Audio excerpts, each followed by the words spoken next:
Good morning all of you. आज हम management of banking and insurance के अंदर हमारा लेक्चर नंबर 6 स्टार्ट कर रहे हैं। लेक्चर नंबर 16 हमारा evaluation and challenges of E banking से रिलेटेड है। पिछले लेक्चर के अंदर हमने ई बैंकिंग कंसेप्ट देखा था, क्या क्या एडवांटेज और डिसएडवांटेज होते हैं, क्या ई बैंकिंग का ऑब्जेक्टिव है। आज हम इवैल्यूएशन और चैलेंजेस पढ़ेंगे हमारे ई बैंकिंग के। तो जो हमारा पहला टॉपिक है लेक्चर नंबर 16 के अंदर, उस पर हम बता रहे हैं ई बैंकिंग का क्या इवैल्यूएशन है। तो अगर हम देखें लेट 1990s के अंदर, तो जो ई बैंकिंग है उसको डेवलप किया गया था एक वर्चुअल इनसिग्निफिकेंस में, जहाँ पे हमने देखा 10 ऑफ मिलियंस जो यूजर्स हैं आज हमारे world wide e banking facilities को ले रहे हैं।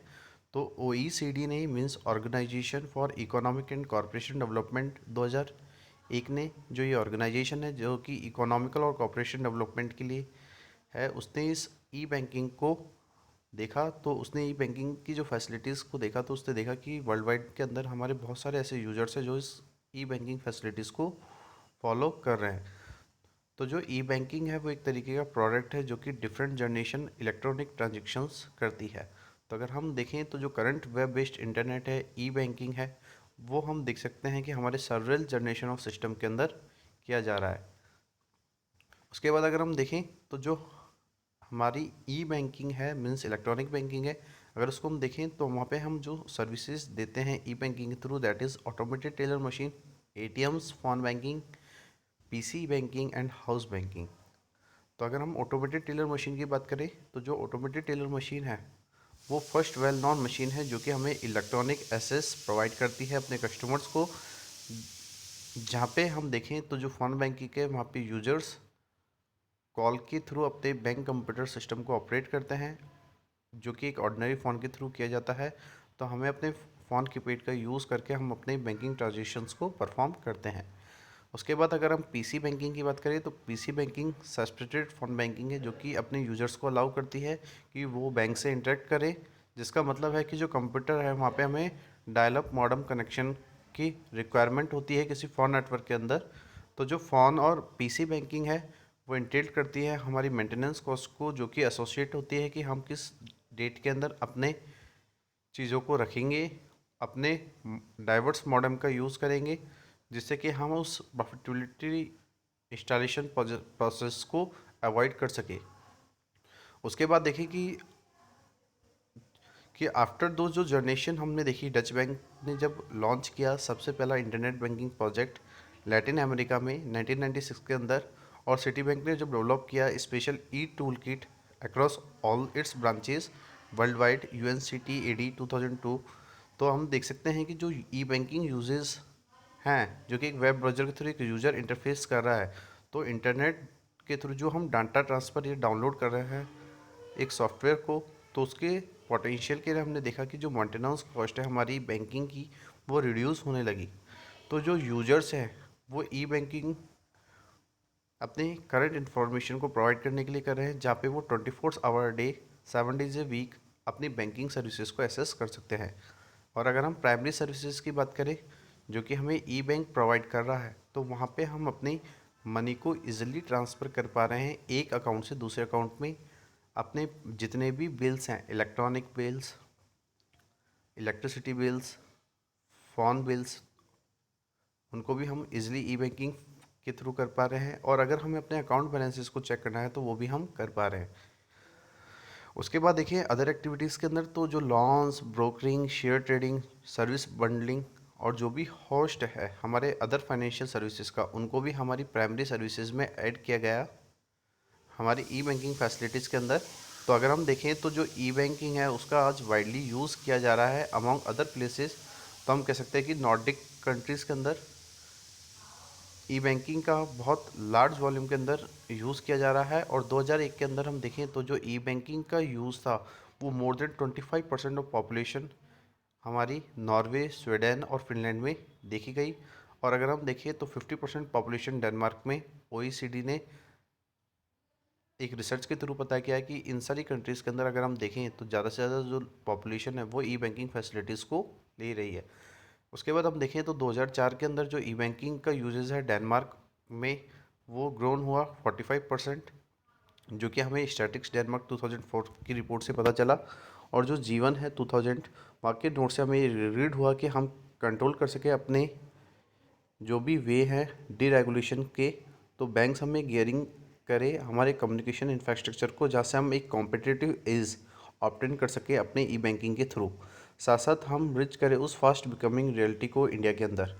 तो नेयर ने बताया था कि जो पॉइंट आउट है हमारे ई बैंकिंग के, वो बहुत फास्ट हैं और हमें उसके लिए एक स्ट्रेटेजी नेसेसिटी को कॉमर्शियल बैंक्स में फॉलो करना होगा, जहाँ पे हम अपने एक कंपटीशन को इंक्रीज़ कर सकते हैं, जो कि प्राइवेट बैंक्स और एनबीएफआईज में हो, नॉन बैंकिंग फाइनेंशियल इंस्टीट्यूशंस में हो। तो हम देखते हैं कि हमारे बैंकिंग सिस्टम के अंदर कंपटीशन लेवल को बढ़ाने के लिए हमने देखा कि जो ई बैंकिंग सर्विसेज है वो बहुत लार्ज एरिया के अंदर ग्रो होने लगी। उसके बाद अगर हम देखें तो जो पॉपुलर सर्विसेज हमारी ई बैंकिंग कवर कर रहा है वो कौन कौन सी हैं। ऑटोमेटेड टेलर मशीन, जो कि आपको बताया था मैंने कि एटीएम होते हैं, credit card, debit card, smart card. अगर हम इन तीनों कार्ड की बात करें तो ये जो तीनों कार्ड है ये एज ए प्लास्टिक मनी के रूप में हमें ई बैंकिंग के थ्रू मिलते हैं। उसके बाद देखें तो electronic fund transfer, EFT system, cheque truncation payment system, ये सारे भी हमें देखने को मिले, जहाँ पे हम इलेक्ट्रॉनिक फ़ंड ट्रांसफ़र इजीली एक अकाउंट से दूसरे अकाउंट में फ़ंड ट्रांसफ़र करते हैं with in a few minutes. और अगर हम देखें तो आजकल ई बैंकिंग के थ्रू हमें ई चेक फैसिलिटीज़ मिल रही हैं, जिससे कि हम अपने पेमेंट्स को इजीली एसेस कर पा रहे हैं। उसके बाद देखें तो मोबाइल बैंकिंग, नेट बैंकिंग हमें ई बैंकिंग के थ्रू मिली है। टेलीफोन बैंकिंग की अगर हम बात करें तो टेलीफोन बैंकिंग का भी जो ओरिजिन है वो ई बैंकिंग के थ्रू हुआ है। तो हम देखेंगे कि बहुत सारी जो सर्विसेज है वो ई बैंकिंग के अंदर कवर की जा रही है। उसके बाद अगर हम देखें तो ई बैंकिंग को जनरिक टर्म में हम कह सकते हैं कि वो हमारी एक तरीके की इंटरनेट बैंकिंग है, टेलीफोनिक बैंकिंग है, मोबाइल बैंकिंग है, एट्सेट्रा। अगर अदर वर्ड्स में हम कहें तो ये एक प्रोसेस है हमारी उस बैंकिंग सर्विसेज और प्रोडक्ट्स को, जो कि एक इलेक्ट्रॉनिक चैनल्स के थ्रू मिल रही हैं, जैसे कि कोई टेलीफोन हो गया, इंटरनेट हो गया या सेलफोन हो गया। अगर हम कंसेप्ट और स्कोप देखें ई बैंकिंग के, वो अभी भी स्टिल इवॉल्विंग है, उनमें अभी भी बहुत सारी चीज़ों को अडॉप्ट किया जा रहा है। और अगर हम ई बैंकिंग फैसिलिटीज़ को देखें तो यहाँ पे हम एक इफ़ेक्टिव पेमेंट कर पा रहे हैं, एक अकाउंटिंग सिस्टम को इंगेज कर पा रहे हैं, साथ साथ कि हम अपने देखें कि जो भी हमारी बैंकिंग सर्विसेज डिलीवर हो रही है वो भी बहुत स्पीडली हमारे पास इन्हेंस हो रही है। और उसके साथ देखें तो हमारी जो ई बैंकिंग है वो इम्प्रूव हो रही है एफिशिएंसी, और अपने कस्टमर्स को कन्वेंस प्रोवाइड करा रही है, और साथ साथ ये पोज कर रही है उन सभी चैलेंजेस को जो कि एक रेगुलेटर्स और सुपरवाइजर के बीच में हो रहे हैं। साथ साथ अगर हम देखें तो हमारे बैंकिंग सिस्टम को बहुत सारी ऐसी अपॉर्चुनिटीज़ मिली हैं ई बैंकिंग के आने के बाद, जो कि हम अपने इंडियन बैंकिंग सेक्टर्स में देख सकते हैं। तो अगर हम देखें तो जो आजकल बैंकिंग सेक्टर हम देखते हैं तो वहाँ पे इन ई बैंकिंग सर्विसेज को ज़्यादा से ज़्यादा इम्पोर्टेंस दी जाती है। और अगर हम देखें तो जो कस्टमर ज़्यादा से ज़्यादा जो अट्रैक्ट होते हैं किसी भी बैंक की तरफ, वो उनकी ई बैंकिंग सर्विसेज के बिहाफ पे होते हैं, क्योंकि जो कस्टमर है वो भी ये चाहता है कि उसको उस क्वालिटी की सर्विसेज मिले, जहाँ पे वो अपनी कन्वेंस के अकॉर्डिंग, अपनी एफिशिएंसी के अकॉर्डिंग क्या करे, बैंकिंग एक्टिविटीज़ और सर्विसेज और प्रोडक्ट्स को देख सके और उनको एसेस कर सके।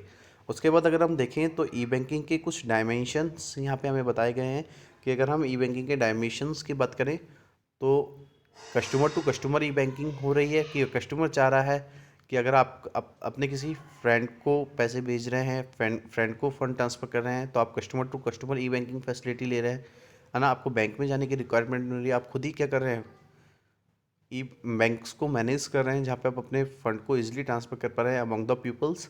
उसके बाद देखिए तो बैंकर भी बैंक्स को ई बैंकिंग के थ्रू क्या कर रही है, डायमेंशन दे रही है, कि अगर आप बैंक भी चाहती है तो बैंक भी दूसरे बैंकों के साथ अच्छा बिजनेस कर पा रही है, अपने ट्रांजेक्शन्स को परफॉर्म कर पा रही है। और अगर हम देखें तो जितनी भी बैंकिंग की अगर हम बात करें जो कि हमारे बैंकिंग सिस्टम में हो रही है, जो भी बैंकिंग सर्विसेज एक्टिविटीज़ हो रही हैं, उनको आज हम इलेक्ट्रॉनिक चैनल के थ्रू कर रहे हैं। तो आज के टॉपिक आपने देखा कि आज के टॉपिक के अंदर हमने देखा कि ई बैंकिंग का एवेल्यूशन किस तरीके से हुआ, ई बैंकिंग हमें कहाँ से मिली। उसके बाद हमने देखा कि डिफरेंट डिफरेंट तरीके से जो हमारी ई बैंकिंग सर्विसेज हैं, automated teller machine, phone banking, PC banking, house banking, उसका ओरिजिन कहाँ से हुआ, उसको किस तरीके से देखा गया, और कितने जो पॉपुलेशन है हमारी कंट्री के या डिफरेंट कंट्रीज़ के, उन्होंने इस प्रॉपर सर्विसेज पे रेस्पॉन्स किया, और उनका किस तरीके का फीडबैक रहा अपनी बैंकिंग एक्टिविटीज़ और सर्विसेज को लेके। और तो हमने देखा कि जो इन्फॉर्मेशन हमें मिली, तो वहाँ पे एक जो कस्टमर्स हैं उनको 24 hour a day 7 days a week अपनी बैंकिंग सर्विसेज को एक्सेस करने की फैसिलिटीज़ ई बैंकिंग के थ्रू मिल रही है। और साथ साथ आप देखेंगे तो जो प्राइमरी सर्विसेज है उसके थ्रू वो बहुत सारी चीज़ों को मैनेज कर पा रहा है। और उसके बाद हमने देखा कि कौन कौन सी सर्विसेज ई बैंकिंग के अंदर कवर हो रही हैं। तो वहाँ पे हमने देखा automated teller machine, plastic money that is credit card, debit card, smart card, EFT system हमें मिल रहा है, चेक ट्रंकेशन पेमेंट सिस्टम मिल रहा है, मोबाइल बैंकिंग और नेट बैंकिंग हमें मिल रही है, टेलीफोनिक बैंकिंग हमें मिल रही है। और उसके बाद हमने कुछ ई बैंकिंग के डायमेंशंस को देखा, जो कि customer to customer e banking, banker to bank e banking और इलेक्ट्रॉनिक कंट्रोल बैंकिंग हैं। तो आज का जो हमारा लेक्चर है वो यहाँ पे कंप्लीट होता है। आज के लिए इतना ही। Thank you so much and have a nice day.